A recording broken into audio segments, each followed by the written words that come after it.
The US-Australia alliance has been the bedrock of this country's foreign policy since World War II, now rocked by claims that allegations of serious crimes by US forces in Australia were mishandled. Australian Senator and former Australian Defence Force member Rex Patrick says the Senate should look into the allegations. That's something I don't think is consistent with ADF leadership objectives, and something I'm very likely to bring up at Senate estimates.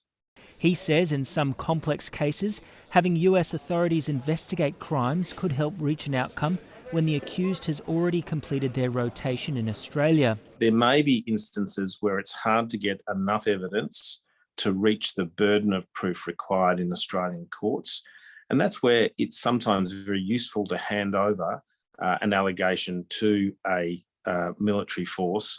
The Women's Veterans Network of Australia supports the calls for the Senate to look into the allegations. It shouldn't matter if they're in uniform or if they're not in uniform or whatever their job may be. If you're a perpetrator of sexual assault, then you should be held accountable, and it should be more than just by your employer.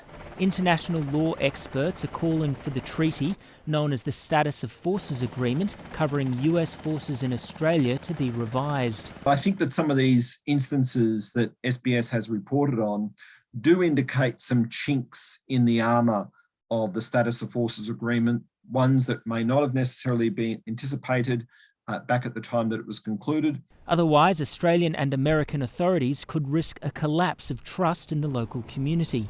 If these issues are not properly addressed, you can see a real breakdown in the relationship between the host community, in this case Darwin, and the visiting forces, in this case the United States. The Department of Defence says it's committed to supporting those affected by serious crimes and to holding perpetrators to account.